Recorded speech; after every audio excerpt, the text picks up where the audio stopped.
tied nearly enough, and including some really disappointing losses. So this is going to, the four seniors that have been to the Final Four, they've been around, they're really a good team, and we're going to play really well, and that's where it is. So I can't tell you anything more about, yesterday we just lifted weights with our starters and Duncan, and Mark got a little workout in. Other than that, we work with our young guys. This is the second of our 3-game, in 2 days span, and rest has been the premium here instead of improvement. And so there's hopefully we will be able to do some things today that will help us tomorrow, and do an 8 o'clock game, and finally I think our schedule starts calming down as far as rest periods will be more common as we go forward. Hey, Coach. After Nebraska, you kind of talked about how towards the end of the first half you're managing your defense, your team as a whole, like coming down the stretch in the first half. Do you think at times when maybe your defense is fluctuating, that's going to have to be like a constant answer in the short term until you find some bigger solution to kind of solve the defensive problems? I think it'll be game to game. Who's in foul trouble, I think, would be one thing, right? That we may not have done that if it wasn't Derek. Derek that was in foul trouble. Our backcourt was in foul trouble, and so with especially with the 1-3-1 zone, you have to have guards that have experience in the game, and that's sort of, it would be game to game. Chris? Did you see anything on film in the Wisconsin game where you said, okay, defensively we did at least make some strides in this area, even though you gave up 85 points? In the Nebraska game? Yeah. In Nebraska. No? No, there were a few things. Okay. There were a few things. What'd you see But what I did show is how Ty Webster uses the dribble so effectively, and to be able to go around people and play. But we got 2 30-second stops and a couple shot clock violations in the first half. Again, we're like jumping around on defense. That's what I see. We jump around. You can't jump around. You just can't jump around. You had both feet on the floor. You got to use short little steps. But this is another habit a couple of guys have picked up over summertime basketball. They just jump from spot to spot. People just blow by you. You can't do that. You got to really stay balanced all the time. Zach? I know sometimes you have to take what the defense gives you, but Zach and Derek were the only players on your team to take a shot in the final 9 minutes, I believe, on Saturday. Is that something you're comfortable with, or do you want to try to get more people? Well, we're certainly going to play through those. It'd be crazy to play through them. Yeah. But the fact that they didn't help off others meant they were going to take the shots. Like you said, we started the second half with an action when we run, and their guy came off DJ and guarded Zach, so he hit DJ for a 3. So it depends on how the defense plays it. So we're going to put in action the guys that can read the action the best, and that's what we did. Mark? Do you think, John, you think mentally, the idea that this team needs, I guess once the offense got going in the second half, it seems like they fed off each other.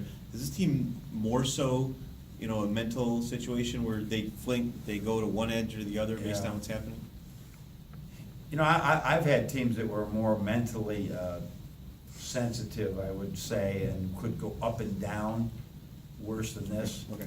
But at times, there's times where they just have to embrace the adversity and push through it better, or understand, why they're doing well right now, and it probably comes to hustle and, heart and things like that. So I think they're pretty balanced that way. I really think they're balanced that way. What we have to do is, as we've talked about a lot, is there's just this another level of hustle, of focus that we're trying to get to if they really want to get, get those 4 or 5 stops and get those 4 or 5 more plays that determines games. Really, we're 120 possessions. We're talking about 10 possessions, 5 on offense, 5 on defense could make the difference with it. And that's hard to do. I'm here with Min. Xavier Simpson's got some more minutes with Walton getting 2 quick fouls in the last 2 games. Where's his development at, and is it where you expected it at the start of the season? Well, it's hard to ever expect anything out of a guy when he comes in, out of a freshman. I mean, really. Ty Webster is a freshman, and you saw him the other day. It wasn't just our defense, believe me, and our defense is not great, but it was him. It's hard I never really expect that. If you have a freshman come in and he's like a Trey Burke, I don't care where he's like a Trey Burke. That's so rare that they just come in and they're just game ready at this level. So I think that he is making developments every day. I think he knows, and I know he's got a long way to go, and he works his tail off, and that's all we can ask for. Have you seen his confidence growing? Because I know Derek said in that players-only meeting, he was the one of the people who spoke. Yeah, he is, has an attitude of a winner. He wants to be good, he wants his team to be good. He's got a lot of energy on the bench. You guys would laugh how many times he says, "Coach, I'm ready to go in, I'm ready. And so he's trying to get ready. And so little by little, that's our hope, that, you know, he went for an hour yesterday really hard with Billy, with Jeff, and then in a game. And so he's, you know, we're trying to develop him as quickly as we can, but it is not easy for a freshman. Matt? And how important is it to build momentum off of that win, especially in this conference when you go, now going on the road against a Wisconsin team that's pretty balanced, doesn't make a lot of mistakes or hurt itself? Yeah, you couldn't, you know, you couldn't ask for a tougher team right now to go to, but we at least go in there with a little bit of bounce in our step. And like I said, this is what we're gonna be in for every game. Just look at our schedule, just look at the schedule. I mean, there is, whether if there are teams that are in the middle of the pack after 5-6 games, are usually road games, right? And then the teams that have been traditional powers are home and away. So we got some really tough opportunities here ahead of us, but all we gotta look at is growth mindset, that, yeah, it's Wisconsin, yeah, they're really good. Are we gonna get better in this game? And if we get better every possession down the court, we got a chance to win every game. Andrew? Coach, where are you, especially with your bigs, as far as getting them to maybe foul more? I know you don't want them to foul, but they're not, obviously the defense hasn't been great, so. Yeah, we've gone the other way with a couple of our guys that they virtually never foul, and so they're giving layups up. And so that's a tough thing. We're both, I think Mark and Mo, DJ have been foul prone in the past. Now they're not, but that's not necessarily good. Just being more physical and taking that chance at a block call, you know, a shooting, when a guy's shooting the ball and you're really physical with him, you get a foul, big deal, right? But you just can't sit and watch a guy shoot like we watched a couple guys just shoot the ball over us. And that's embracing. Yes, you used to be skinny, you used to be weak, you're not anymore, so you can play like it. But it is something that's, you know, believe me, we're working on it. We talk about it and they see it. And I applaud it when other teams do it. And as far as you and Wisconsin, there's a lot of similarities, it seems like, between the two programs, you know, not turning it over and things like that. Is there anything like that you look at that they do well that you try to borrow? Does that happen like within the conference scene? What they do better than anybody is post up at every position and play out of the post up. And I think that's really, there's very few ball screens, although there are, but they're playing out of post up, post up, post up. Even if you gotta do it like what I call LeBron post up, you catch it at 3 and you just dribble the guy back in. They're just really good at playing off of that. Everybody's an elite passer. And what they're doing is they're playing, like I think if we ever had like a whole bunch of 3 or 4 year players that were always together for 4 years, they play connected like crazy, and defensively and offensively. And we haven't been able to get to that point to have that type of consistency they've had. Brendan? You mentioned Pittsnoggle and Mo in the same sentence the other day. Same breath. You've mentioned Pittsnoggle a million times since you coached him. I'm curious, you know, as a coach, when you have a group like that team at West Virginia, and it's kind of a lightning in a bottle situation, like, and everything fits what you do specifically. What's it like for, you know, years down the line when you're kind of still trying to chase that and replicate it? How difficult is that? Well, it has been difficult, as I said, with a non-shooting big for the last 3 or 4 years. That has been difficult, and so so we didn't do it. You know, you can't say, well, this is the way we play.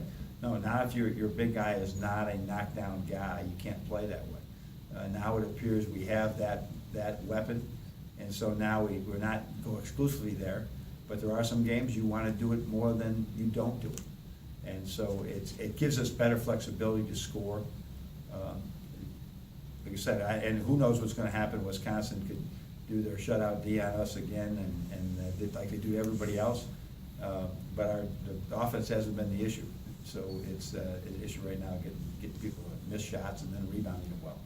And just you know, since that group and when you're on the recruiting trail, how much do you kind of look for you know, that fits what worked in that spot, or? Well, we're always to looking for the recruit skill, we're always looking for the skill level to allow you to play through 5 different guys. You know, that guy's just not a screen setter and a bully on the boards. He can pass, he can shoot, and hopefully through strength programs, he becomes a bully on the boards at some position. So, we're always looking for that. But, you know, with the way that team came together, the way our Elite Eights and Final Two games came together, was not like this mad scientist putting everything together. And it's much like you watch the Ethan Happ situation right now. I mean, this kid, he wasn't good enough to even get on the floor, he redshirted. And he's a former point guard who is now 6'8" center. I mean, sometimes you're just good and sometimes you're just lucky. We had a lot of luck in putting that team together, and that's how it goes with some teams many years. You mentioned about Mo, that you dialed him up a couple times. Did you have a mental hurdle that you had to kind of get over to be able to do that? To get to that point? Yeah, I didn't want to give in to, you know, it's a great question. I didn't want to give in to this idea, okay, he's a 3-point shooter. We want to establish he's a big man who can shoot. He's not a shooter who plays big man. So we didn't want to give in to that too early. And as you saw him, we threw it into the post. He had a nice little drop step lefty in the game. Now we can sort of complement these two things. But I think if we had started doing that early, that's what you do. I mean, I still have to remind when we're doing our shooting drills, and I'll have to do it today, he and DJ will go and they'll be shooting threes. They'll shoot 3 times more threes than they do their post moves. So we want that equilibrium between the two. Was there a trigger that put you over the hurdle? Yeah, he could make them in games. I've seen him make them in practice, but when the lights are on, it's a whole different thing. But when I saw this, at the point, now both of them have more than 20 on the year, when you see that start to come together, okay, they're making 1 a game, they're not making 1 every 3 games. Then maybe they can get to 2 a game. And that's a big difference for us, and as you see, it opens the whole offense. It opens everything up. Coach, you mentioned Wisconsin's passing and some of what they do on offense. How about there are 2 big men on their leading assist man? How is it what they do on offense? How is it that it stresses the defense? Because they put people in positions that you were never in. Learned a long time ago, and that's part of the back door and the driving. It's really hard when the basket's behind you to play defense. It's easier when the ball's in front of you, but when the ball's behind you and you're playing defense, it's really hard to defend the ball and your perimeter. And they put you in that all day long. And that's so unique. Michigan State's done a good job with that in the past, but that's so unique in today's, 4 out, and people are driving the ball and kicking and doing things. They're posting the ball and kicking, and you just don't see it that often. Chris? What do you think it was that made the switch go off on for Derek down the stretch? I mean, was it the bench? Was it just he'd had enough? No, I just think that he's got to continue to believe in himself. I don't think there was any switch. I know he does do a lot of work with, like we all do, in positive imagery and just seeing himself having success. So I encourage him to continue to do this, because there's, a young man like that, there's a lot of expectations out of them when they're seniors, and a tough game or two can throw you into a loop. And they gotta forget about it. History is history, and just keep moving forward. And that's what we preach with them all the time too. That, all right, next play, next game, let's just go. We get to play. We don't have to wait we don't have to wallow in this for 2 weeks. So that's, I think, just playing free and clearing the clutter in his mind is very helpful for him. And what's the chemistry like on the coaching staff? I know you and Val and Bakari, I'll hit it off right away, Yeah, ground yeah. running. Is that Oh, pretty it's smooth right tremendous. now? Yeah, very good, Yeah. very good. Really, pleased. Billy had a funny statement today with the M Club. He started out the M Club saying that Trump had taken him off the list to be the cabinet of the Secretary of Defense. He's now no longer on that list after that game the other day. Or all these games. Pretty funny way to open it up. Close with Kevin.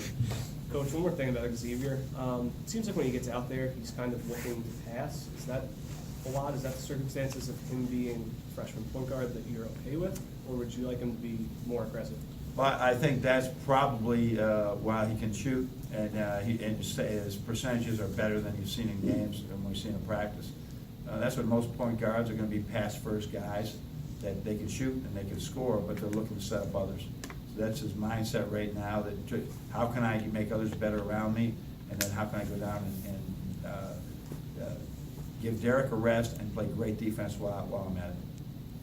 Thank you, All Coach. right, thanks.